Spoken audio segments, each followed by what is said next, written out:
Bonjour à tous, merci d'être venus pour cette présentation de l'outil Viral. Donc Viral écrit comme ça, V-R-R-A-L. À une époque c'était un acronyme, ça voulait dire quelque chose. Aujourd'hui on a juste décidé que c'était Viral parce qu'on aime bien le nom. Donc c'est un outil que Stéphane Jourdois et moi-même on a développé et beaucoup réfléchi ces dernières années. Donc juste un peu d'histoire sur nous deux. Stéphane est aujourd'hui directeur technique de Digital Security et jusqu'à peu, il dirigeait les audits techniques. Il était responsable du pôle audit technique et moi je suis auditeur senior chez Digital Security. Donc juste très rapidement, Digital Security c'est une structure qui tourne autour de deux expertises, sur la sécurité du SI assez classique et sur l'IoT. Divisé, et on a 6 prestations différentes, de l'audit, du conseil, de la formation, les services d'insert et la sécurité opérationnelle et l'intégration et projet. On va tout de suite partir dans le vif du sujet sur qu'est-ce que Viral et quel est l'intérêt d'outiller la génération des livrables d'audit. Le test d'intrusion ou l'audit technique, ça a deux objectifs principaux en fonction des acteurs. Pour un pentester, pour un auditeur technique, l'objectif principal dans une mission de test d'intrusion, c'est de trouver des vulnérabilités. Lui, son boulot, c'est trouver, c'est faire un maximum de travail sur l'application, sur le périmètre qu'il a pour trouver des vulnérabilités. Et le client ou le commanditaire, ce qu'il veut, c'est avoir de la visibilité sur le périmètre qu'il fait auditer, comprendre un petit peu quelle est son exposition au risque sur ce périmètre. Il y a un point de jonction entre tous les acteurs d'un audit, donc le commanditaire, le responsable de mission et le pentester, c'est le livrable. C'est vraiment ça qui rassemble et qui permet à tous les acteurs de communiquer. Évidemment, le téléphone, ça marche aussi, mais le pentester au téléphone, il saura pas forcément, ou il ne pourra pas forcément parler au commanditaire, parce qu'il ne parle pas forcément le même langage. Donc on fait en sorte d'avoir ça dans les livrables. Quand on parle de livrables, on parle en général, évidemment, du rapport d'audit, qui est le livrable principal, mais on parle aussi souvent d'une proposition de plan d'action, par exemple, pour aider le client à construire son plan d'action pour corriger, pour appliquer les recommandations. On peut parler d'une présentation de PowerPoint, on peut parler d'une synthèse managériale dont il peut avoir besoin pour pouvoir parler aux différents décideurs chez lui. Le problème, c'est que quelle que soit la mission, quel que soit son intérêt, et même si la formalisation des livrables pour un pentester, c'est un corollaire obligatoire à sa mission, en général, quand il faut qu'il commence sa formalisation, il démarre une VM Windows qu'il n'a pas démarré depuis quelques semaines et du coup elle ne marche pas. Ou alors il vient de mettre à jour son kernel et son VMware ne démarre pas. Du coup, il lance le template Word dans OpenOffice ou dans LibreOffice. Et en général, ça fait à peu près un massacre. Il a piscine, parce que c'est vraiment... Si tu me dis, ouais. Il a piscine, donc il veut vraiment pas écrire son rapport. Il n'est pas commercial, donc en général il ne fait pas d'efforts sur l'écriture, il ne fait pas d'emphase, il ne fait pas de mise en forme, il ne fait pas d'efforts. Et enfin, il n'est pas forcément, c'est un auditeur technique, donc il ne sait pas forcément parler à tout le monde, il ne sait pas forcément parler à un DSI. Le technique, il parle technique et il parle au technique, donc il ne sait pas forcément bien formaliser sa synthèse managériale ou des choses comme ça. Une mission d'audit, ça se déroule globalement, d'audit technique, ça se déroule généralement en 4 phases. On a la réunion de cadrage. Alors la réunion de cadrage, le pentester, il fait en sorte de s'y intéresser parce que s'il ne s'y intéresse pas, sa mission peut mal se passer. Le commanditaire, c'est là où tout le monde ramène ses billes et tout le monde échange les uns avec les autres. Ça l'intéresse quand même un minimum. Et le responsable de mission, lui, il est acteur, il est là, il fait le lien entre le pentester et le commanditaire. Voilà, il avance. Pendant les tests, l'auditeur technique, il est ravi. C'est le moment qu'il adore, c'est ce qu'il veut faire, il fait que ça, il est payé pour ça, et dans sa tête, c'est tout ce qu'il sait faire et tout ce qu'il veut faire. Là, par contre, pour le commanditaire, on est dans une phase de tunnel. Il ne sait pas ce qui se passe, même si on fait des points réguliers, il ne comprend pas forcément ce qu'on lui dit. C'est une phase qui est assez compliquée pour lui parce qu'il il se pose des questions sur ce qui se passe. Et le responsable d'audit, il a le rôle le plus sympa, il fait la police. Il fait attention à ce que l'auditeur soit bien dans son périmètre, qu'il ne déborde pas, qu'il tienne ses délais et voilà, qu'il tienne son temps. La formalisation, le pentester, en général, il a dépensé tout son temps sur la partie technique et du coup la formalisation, il n'est plus là. Enfin, voilà. Pourtant, c'est dommage parce que c'est le moment le plus important pour le client. C'est vraiment ça qui va lui permettre de comprendre ce qui s'est passé et de comprendre les résultats et d'avoir une idée, d'avoir la visibilité. Et le directeur de mission, là, il est relecteur, c'est lui qui valide les livrables et qui est responsable du contenu des livrables. Donc il a plutôt intérêt à bien faire cette partie du travail. Et enfin, la restitution, alors c'est pareil, pour le pentester, il est là parce qu'on l'a obligé à venir, mais s'il avait pu, il aurait préféré faire autre chose. Et pour le commanditaire, c'est la dernière pièce qu'on amène pour compléter la mission, pour bien comprendre, pour poser toutes ces questions qu'il a sur le livrable, sur le rapport d'audit et avancer après. Et le responsable de mission, en général, il présente.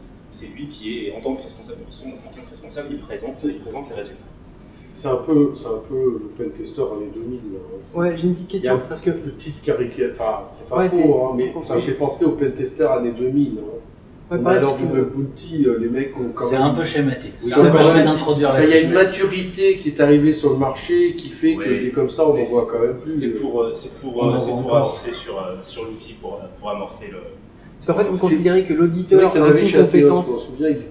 Le pentester n'a aucune compétence organisationnelle et que le responsable d'audit n'a aucune compétence technique, en fait, c'est ça?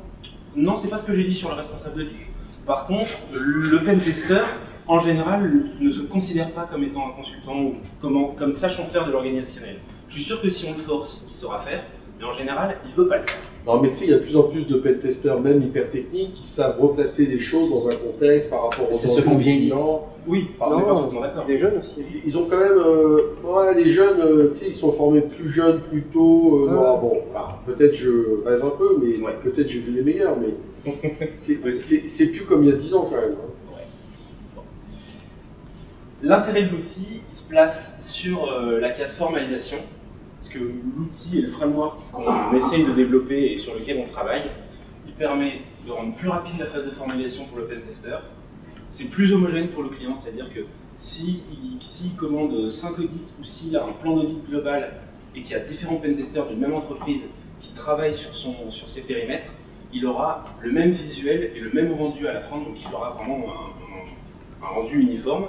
Et on essaye de faire en sorte que ce soit aussi plus efficace au niveau de la rédaction pour le responsable de mission, qu'il n'ait pas en permanence à relire l'intégralité du rapport, qu'il puisse se concentrer vraiment sur les parties spécifiques au client et pas aller dans les fioritures.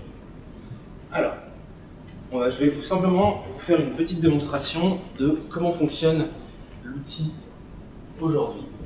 Alors, on a l'outil Viral. On initialise la création d'un nouveau rapport avec un Viral-i, évidemment. RM.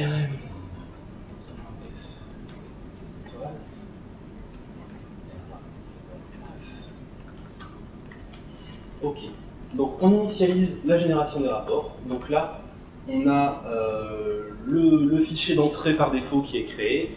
On a un premier rapport qui est compilé avec des informations par défaut.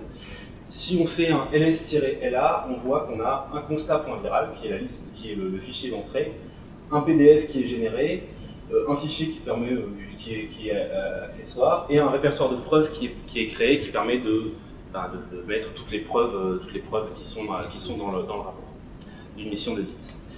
On va passer en détail après sur toutes ces choses. C'était simplement pour vous montrer le livrable.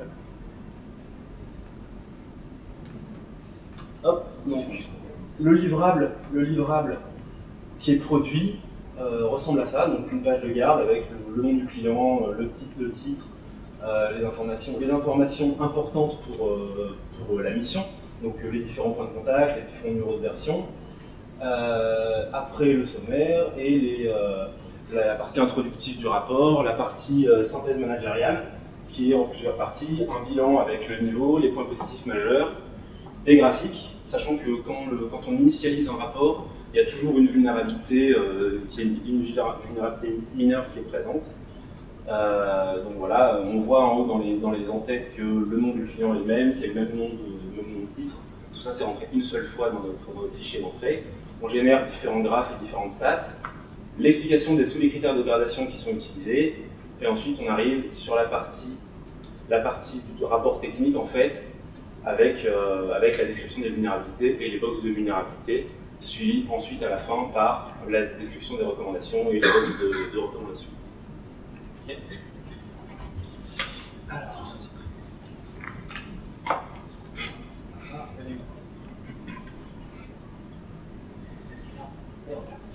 donc le cahier des charges de cet outil.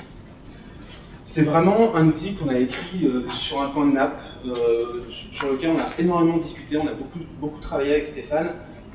Ça se voit d'ailleurs, hein, elle est bien remplie. Le problème, c'est que c'est Stéphane qui a écrit, du coup on a jeté cette version-là, et on a fait une version un petit peu plus claire. À l'état initial, Viral, c'est un outil d'aide pour la formalisation. Notre objectif, c'est de faire en sorte que ce soit un outil, on voulait un outil en ligne de commande, en premier lieu, qui soit multiplateforme, utilisable sur Windows, sur Mac et sous Linux. La version Windows n'est pas toujours fonctionnelle parce qu'on n'a pas beaucoup de besoin sur cette partie-là, mais les deux autres parties fonctionnent à peu près. Un fichier d'entrée unique, c'est-à-dire que le constat.viral, le fichier constat.viral qui a été généré à la création d'un nouveau rapport d'audit, une nouvelle mission, c'est le fichier et le seul fichier qui contient l'ensemble des informations d'une mission et qui permet de générer l'ensemble des livrables. Ça permet de générer plusieurs fichiers de sortie. Donc, pour l'instant, on peut générer des PDF, des fichiers Excel, des fichiers PPTX, des présentations, mais on peut imaginer générer du HTML, générer d'autres formats de sortie sur lesquels on ne s'est pas encore attardé parce qu'on n'en a pas eu besoin. Et enfin, l'idée, c'est aussi de limiter la duplication des entrées, parce qu'avec la duplication des entrées, on a un corollaire qui est quand même assez évident, c'est le risque de perte, c'est-à-dire que quand l'auditeur qui fait sa présentation, qui fait son PowerPoint, qui fait son fichier Excel, doit faire des copier-coller, il prend le risque d'oublier une information, qui est une information qui passe pas bien, qui passe pas de la même manière, que les niveaux, par exemple, de vulnérabilité soient pas les mêmes, et que du coup, il y ait une dissonance entre le rapport et les autres livrables. Pour avancer sur ce fichier d'entrée unique, il a fallu définir ce qui était nécessaire à une mission d'audit et quelles sont les informations nécessaires et suffisantes pour une mission d'audit. La première, c'est les informations sur les documents. Les numéros de version, l'état des différents documents, le titre, des choses comme ça.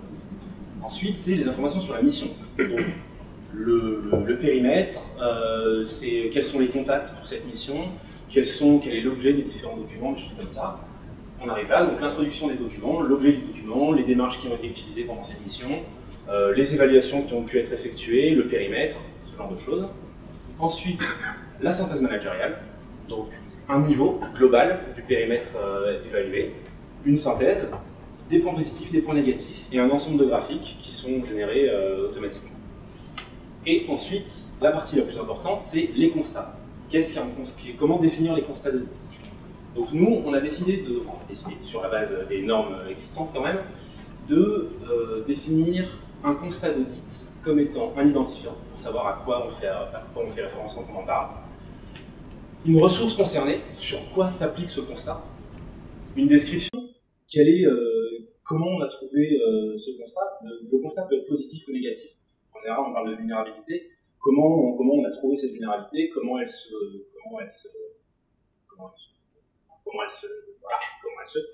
et un impact technique, c'est-à-dire comment elle impacte le périmètre, de quelle manière, quels sont les risques techniques liés à cette vulnérabilité.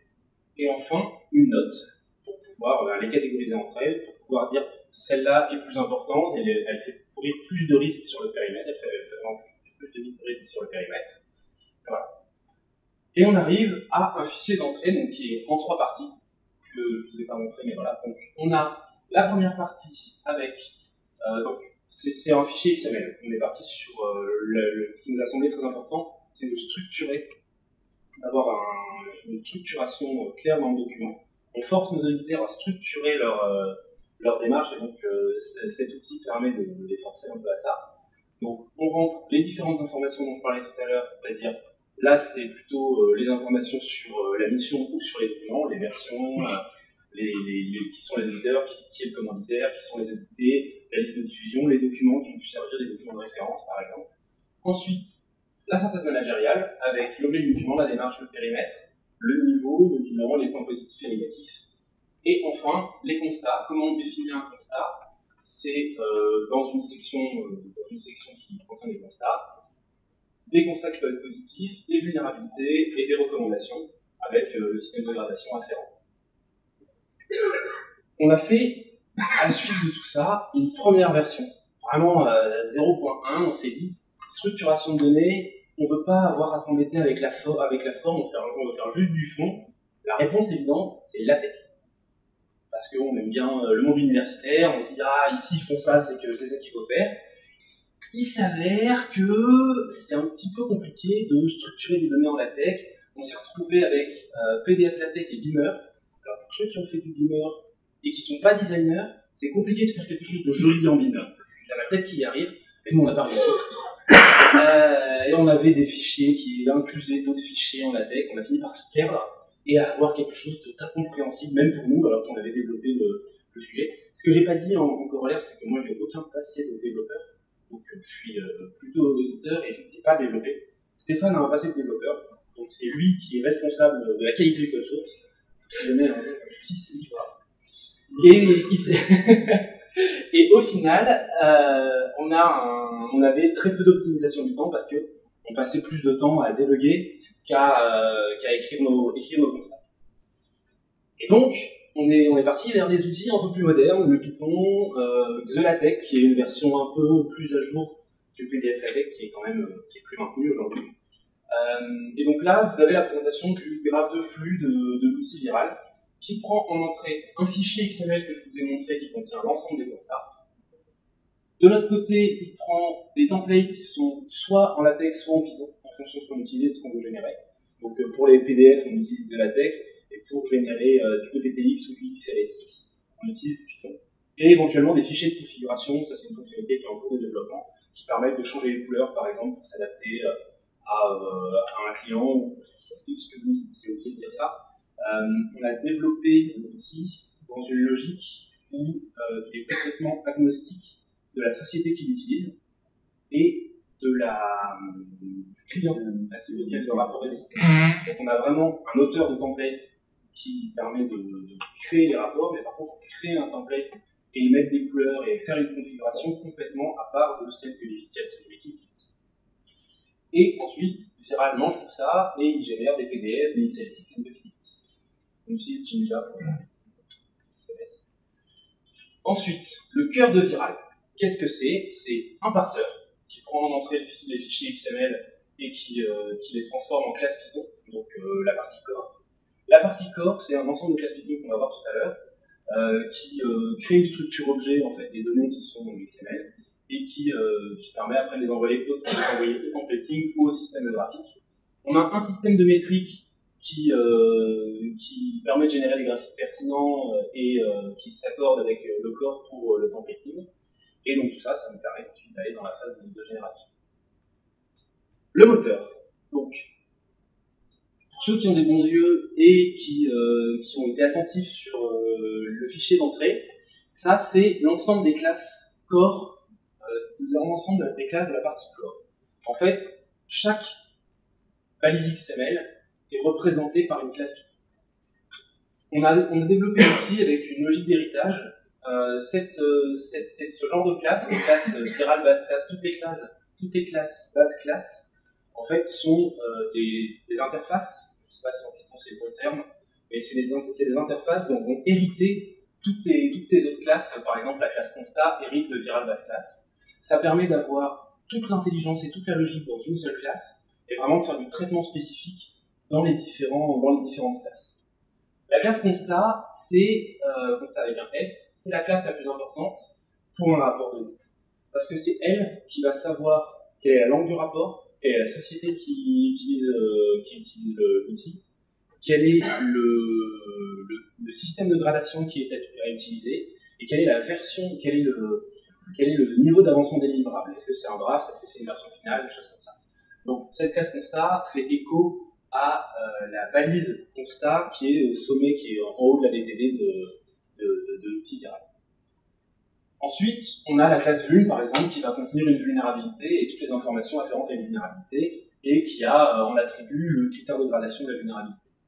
On a la classe commanditaire, qui est une classe qui contient les différents commanditaires, qui contient les différents points de contact commanditaires.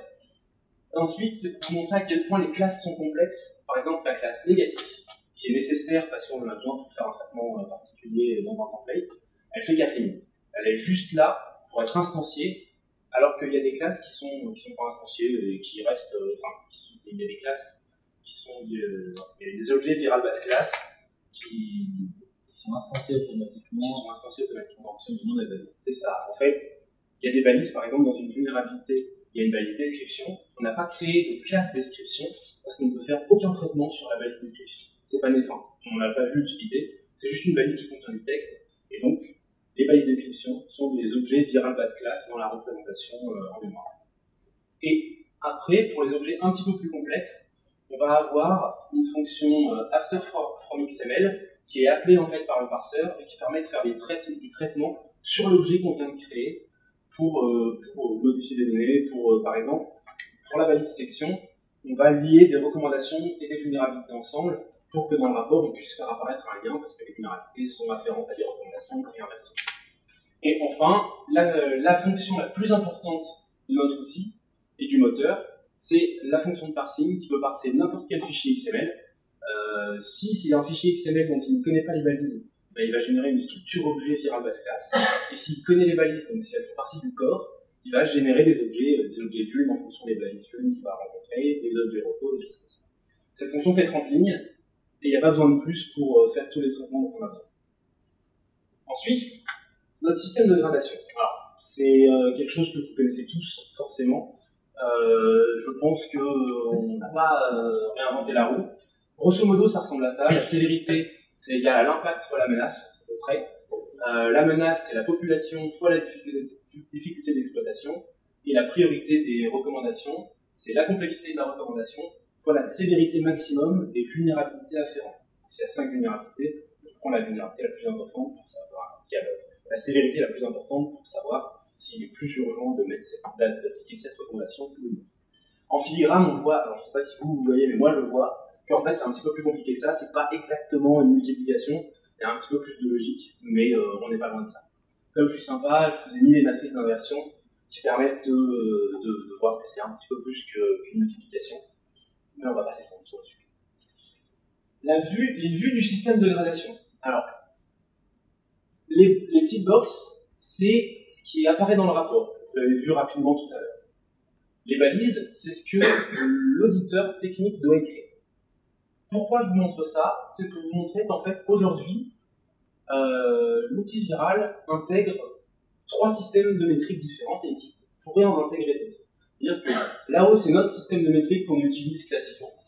Donc l'impact, la population, la difficulté d'exploitation, la menace et la sévérité. L'auditeur a juste à renseigner l'impact, la population, la difficulté et le reste est calculé automatiquement. Et d'un rapport à l'autre, quel que soit l'auditeur, ça aura toujours cette tête-là dans les rapports. Ensuite, on a fait en sorte de pouvoir ajouter un niveau. Par exemple, nous on est sur 4 niveaux de métriques. On peut très bien rajouter un 5e niveau avec une couleur qui va se rajouter. On peut très bien décider qu'on utilise CVSS. On a intégré CVSS. C'est sûr que nous, on n'utilise pas CVSS, c'est sûr parce qu'on veut intégrer Nessus. Enfin, les résultats de Nessus peuvent être intégrés dans Viral, peuvent être pris en entrée par Viral. Et Nessus fournit un CVSS vector, donc pour pas avoir de migration du système de Nessus, enfin du système CVSS vers notre système de métrique, on a décidé d'afficher directement les résultats de Nessus, mais voilà, avec là on va jusqu'à 10 niveaux. Et vous allez voir que pour les développeurs, c'est pas très compliqué de rajouter des niveaux, de changer le fonctionnement, de faire des trucs comme ça. Ça, c'est la classe impact. Donc la définition d'une métrique, de la métrique impact, tout est là. Alors évidemment, vous verrez avec ces bases métriques, normalement ça devrait être métrique base class, mais en fait on est en cours de développement d'un nouveau système, et métrique base class est déjà utilisé, et pour ne pas s'embrouiller, on a utilisé base métrique. Et c'est très simple, comme vous pouvez le voir, il suffit dans la classe de définir une variable paramètre, un dictionnaire, qui prend les différents niveaux de seuil, donc c'est une impact, c'est une métrique sur 4 niveaux, donc il y a 4 niveaux de seuil, les couleurs qu'elle prend, la couleur de l'écriture, les différents noms de métriques, donc nom 1, nom 2, nom 3, donc on va imaginer par exemple mineur, moyen, majeur et critique. La version anglaise, parce que l'outil fait du français et de l'anglais, on pourrait faire du turc si on voulait, on n'a pas la maîtrise de la langue donc on ne le fait pas, mais ça, on pourrait, et tout est fait automatiquement, c'est-à-dire que vraiment, quand on définit la langue C français, ça va prendre le bon template, ça va aller chercher les bons noms de métriques, et on a aussi le nom en français et en anglais, pour ceux qui ne seraient pas capables de faire la traduction. Ça, c'est les métriques simples, c'est-à-dire que il n'y a pas de calcul, c'est directement l'auditeur qui fournit le niveau. Ensuite, on a une métrique un petit peu plus complexe. C'est la sévérité, par exemple. La sévérité, elle a besoin pour être calculée d'une menace et d'un impact. Donc, quand on va voir qu'on est en train de calculer une sévérité, on va aller voir si on a le score de la menace. Dans la menace, comme j'ai dit tout à l'heure, on a besoin de la population et la difficulté d'exploitation. Donc, on va aller voir si on a ces deux informations-là. Et si on a toutes ces informations-là, on fait tout remonter et on calcule le niveau de sévérité. Il y a une petite subtilité, c'est clair, on utilise des lambda fonctions. Pas toujours évident pour tout le monde. Pour moi, par exemple. Et bon, mais ça fonctionne même très bien. Et après, c'est pareil, hein, c'est les couleurs d'écriture par-dessus, et tout ce qu'il faut. Et là, la traduction est plus pertinente et moins connaissable. Voilà. Et on a défini un type sévérité, c'est pour pouvoir définir plusieurs sévérités. Une sévérité, par exemple, sur 5 niveaux, qui aura le même type sévérité. Donc, on cherche un type sévérité quand par exemple, on calcule la priorité. On va lui donner la sévérité sur 4 niveaux ou la sévérité sur 5 niveaux. Donc, c'est un type sévérité, ça pose pas de problème. L'autre intérêt de notre outil, et c'est ce sur quoi on travaille ardemment aujourd'hui chez nous, c'est l'interconnexion avec une base de connaissances. Alors, l'objectif, c'est faciliter la relecture. C'est toujours pareil, quand on a du texte qui est bien écrit et qu'on peut contextualiser en fonction des clients, mais on a une base qui est solide, le relecteur, il n'a pas besoin de valider 50 fois la description de qu'est-ce que c'est une XSS, par exemple. C'est pas facile pour tout le monde. Du coup, c'est mieux d'avoir écrit, parce qu'en général, les jeunes auditeurs, justement, dont on parlait tout à l'heure, ne savent pas forcément parfaitement décrire une XSS ou une CSRF, voilà, des choses comme ça.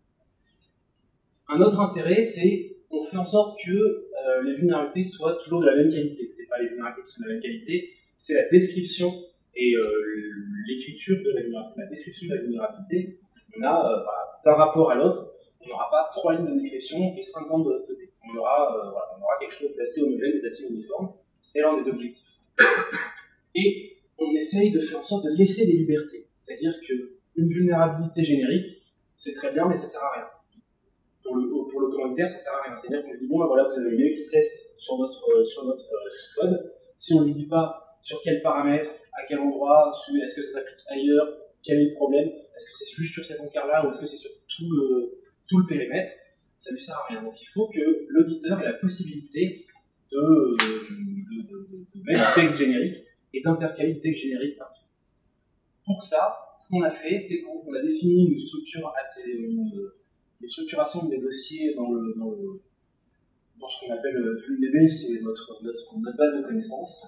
Les preuves génériques, donc en français par exemple, on va avoir preuve EN, et ensuite la description d'une vulnérabilité dans fr.vul pour la version française et en.vul quand elle est disparate. Comment? Là, on est dans le fichier fr.vul. Ce que je cherche à vous montrer, c'est les lignes où il y a le symbole paragraphe. En fait, ça, c'est la description. On a créé ce balisage-là, parce que le paragraphe, c'est un symbole qui est plus très utilisé aujourd'hui. Et en fait, la première partie avant les 2 points, c'est ce qui va devenir une balise XML. La deuxième partie, c'est la description de ce que l'auditeur doit écrire à cet endroit-là. Par exemple, là, ici, il doit rajouter un screenshot. Donc, il va devoir écrire du LaTeX à l'intérieur, parce que dans le PDF, on est dans LaTeX. Là, c'est un peu compliqué. Mais, on a fait différentes. Voilà, là, vous avez 3 exemples. À chaque fois, il faut qu'il rajoute une image. Quel est le visuel quand on compile un rapport qui intègre ce genre de fichier? En fait, vous avez vu tout à l'heure le déroulement d'une compilation. Si je rajoute dans mon fichier constat.viral une balise vulnDB ID égale XSS, automatiquement, le moteur va aller récupérer le contenu du fr.vul, il va le parser à la recherche des balises spéciales qu'on a créées, et il va créer une nouvelle balise vulnDB ID égale avec l'ensemble des balises. Donc là, on ressource tout ça, on ne les voit pas dans l'image précédente, mais celles-là, vous les avez vues. Donc, on a la balise XSS sur formulaire qui est apparue. Et là, l'auditeur peut modifier le texte qui est là. Donc, il copie ça, il le colle dans son constat point viral. Il modifie le texte qui est là-dedans. Et en fait, ça va apparaître comme par magie dans son rapport, sous cette forme-là, quand le rapport est en draft. Quand le rapport est en draft, on a des balises start spécifiques et end spécifiques. Ça permet au relecteur de savoir ce qu'il doit relire. Ça lui dit, ça, c'est du texte qui a été pris dans VumeDB. Donc tout ce qui est avant, c'est déjà validé. On sait que voilà, ce qu'il faut que le relecteur fasse, c'est confirmer que ce qui est écrit là est pertinent dans le contexte du texte, quand même. Donc il faut que ce soit quand même, que ce soit pertinent, que ce soit les bons screenshots et des choses comme ça. Mais il n'a pas besoin de chercher des fautes d'orthographe dans cette partie-là, par exemple. Il peut vraiment se concentrer sur des petites parcelles de son texte et pas sur l'intégralité. Je vais vous faire juste une démo, je vais vous montrer les différents livrables qu'on peut obtenir.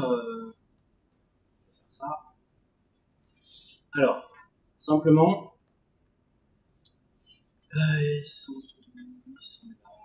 alors, je vais vous montrer d'abord le rapport qui est généré en fait avec une vue de VumeDB à l'intérieur.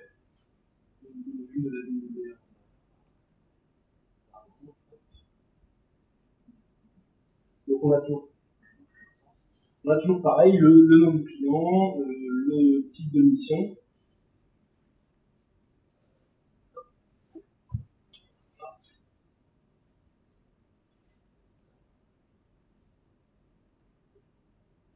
Okay. Donc pareil, les informations sur la mission. La synthèse avec différentes informations, le nom de présentation, machin. Là, j'ai rajouté quelques vulnérabilités en fait. C'est un rapport que je l'ai préparé à l'avance. Donc là, on a 3 vulnérabilités, une qui est critique, une qui est moyenne et une qui est mineure. Donc voilà, ça c'est le stade, c'est toujours la description des métriques avec les informations que vous avez vues précédemment. Et là, on a donc le texte qui apparaît avec le tableau. Je n'ai pas mis de titre pour les premières vulnérabilités, mais on a une vulnérabilité mineure, une vulnérabilité critique. Donc le tableau que vous avez vu précédemment avec la ressource, la description de l'impact. Une vulnérabilité critique ici avec ces niveaux et les petits carrés qui apparaissent bien avec les bonnes couleurs. Et ensuite, la description d'une vulnérabilité qui vient de VumeDB. Donc là, c'est l'AppSet scripting avec les graphiques qui ont été récupérés directement dans le code FR. Et là, on arrive sur le texte spécifique, donc sur les parties de texte spécifiques, donc on voit qu'on peut changer la ressource. On pourrait même, si on voulait, faire en sorte de pouvoir changer les niveaux d'impact, parce qu'une vulnérabilité n'a pas toujours le même impact. Si elle ne permet pas de récupérer quoi que ce soit, ou si elle ne permet pas de faire quoi que ce soit de réellement intrusif, ce sera pas le même niveau que si ça permet de devenir administrateur de la plateforme. Donc voilà, on pourrait faire textualiser justement. Et après, on a donc les recommandations qui apparaissent, avec la recommandation pour les XSS qui est là aussi, et qui apparaît, et on n'a pas eu à modifier quoi que ce soit dans le fonctionnement. Ensuite, je vais vous montrer le XLSX qui est généré.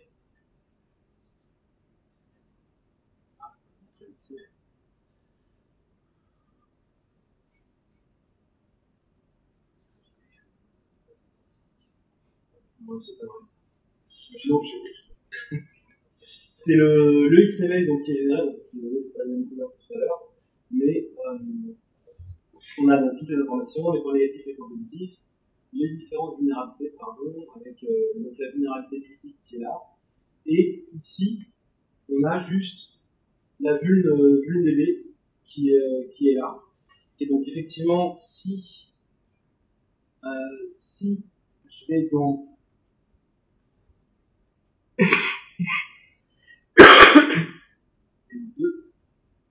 et que je compile celle-là, on voit bien qu'on a le VumeDB qui apparaît. Donc si ça, je le copie dans mon fichier XML constat.viral et que je change le texte, ça va changer le texte dans le rapport. Donc ça, et ensuite, donc j'ai généré les différents types.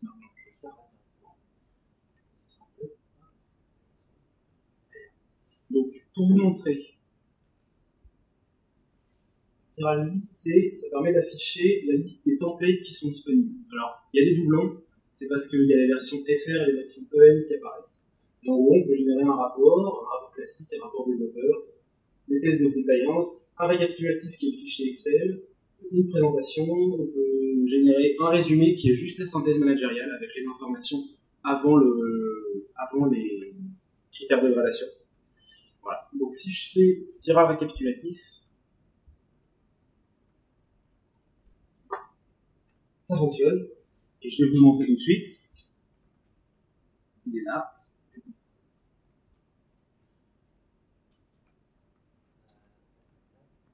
Voilà. Donc en gros, ça génère un fichier Excel assez simple, mais qui peut servir de plan d'action avec toutes les informations importantes, les recommandations en premier, et les vulnérabilités afférentes à côté, avec les différentes informations. On a un travail à faire sur comment on écrit quand même dans la tech pour générer nos rapports PDF. Le passage vers le XML, vers les récapitulatifs est un peu compliqué, parce que des fois il y a des traces de la tech qui apparaissent. Et enfin, je ne vais pas faire de la présentation-ception, mais juste rapidement le type de PPT qu'on peut obtenir. Donc, en général, c'est des PPT qu'il faut retravailler. On a toute la structure qui apparaît, donc avec le rappel du contexte, l'objet du document qu'on a dit tout à l'heure, le rappel des métriques, la synthèse des résultats. Normalement, il y a des aspects positifs et négatifs qui apparaissent également, je ne sais pas pourquoi. Le détail des résultats, donc quand les vulnérabilités sont critiques ou majeures, elles apparaissent de façon détaillée, avec la description, l'impact et les recommandations. Et quand elles sont non critiques, donc elles sont mineures et moyennes, elles apparaissent sous forme de tableau. On peut les faire réapparaître si on veut, et en colonne de couleur. Et enfin la conclusion, qui est en général à travailler, puisque c'est quand même la conclusion d'un audit. Donc là, c'est à faire à la main, on ne le fait pas automatiquement.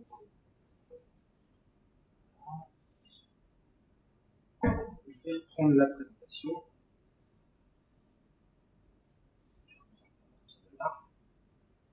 Est-ce bien ça marche? Et le résumé managérial, il faut aussi le faire à la main. Managérial, il faut le faire à la main. Alors, il faut faire ça à la main, mais ça génère les graphiques automatiquement. Et oui, la synthèse managériale, il faut la faire à la main. Non, mais ça ne rédige pas le texte de synthèse. Ouais, mais ce serait bien sur le... Ah ouais, ce serait bien. Ce serait pratique. En plus, c'est faisable. Maintenant, avec l'intelligence artificielle, on n'a pas besoin. Le dernier intérêt majeur de l'outil, c'est qu'il permet d'intégrer des plugins. Alors, aujourd'hui, il est capable d'interpréter des résultats de Nmap, de sortie XML. Il peut intégrer des résultats colis, des résultats de test SSL, de testssl.sh, qui est un outil qui fait comme SSL Lab de police, qui récupère les informations sur le certificat et sur les vulnérabilités SSL. Messus et Epipy qui permet de faire des stats qui permet de générer des graphiques pour les stats sur les mots de passe. À savoir que l'intégration de Nmap se fait sous forme de tableau, c'est-à-dire qu'on fait une phase de découverte, on fait un Nmap sur le périmètre, mais on crée une balise Nmap qui permet de parser le fichier XML Nmap, et on a un tableau qui apparaît avec l'information sur les ports, sur le type de port, sur le service qui est derrière, et éventuellement le produit si c'est disponible. Messus est intégré de façon un petit peu différente. Messus peut être donné de la même manière sous forme de balise, une balise Messus classique qui va générer un tableau avec la liste des vulnérabilités, mais il peut aussi être donné en entrée, en lieu et place du constat viral. Et à ce moment-là, ça permet de générer les livrables, donc le rapport, comme je l'ai essayé, pas forcément une bonne idée, et surtout le récapitulatif directement à partir du résultat du Messus.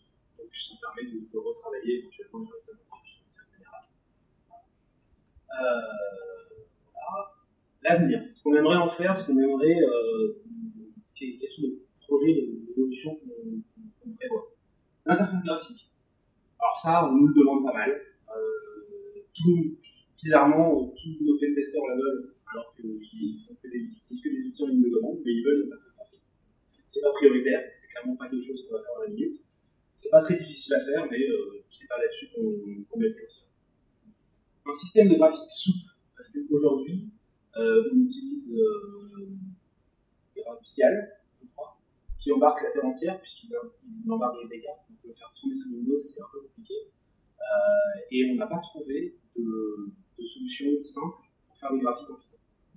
à chaque fois, il faut Kero, il faut LSEF, il faut tout embarquer, et alors qu'on aimerait bien quand même avoir un système simple pour générer les graphiques qui se jouent. Et le dernier point qu'on a en ligne de mire, c'est la modification du format d'entrée pour supprimer la tech résiduelle. Alors, ça c'est pareil, on n'est pas on tire le passif sur la tech depuis le début, mais c'est pas une priorité pour nous, réellement, puisqu'on peut faire avancer des fonctionnalités, mais c'est la majorité des problèmes qui nous sont montés par notre équipe d'audit.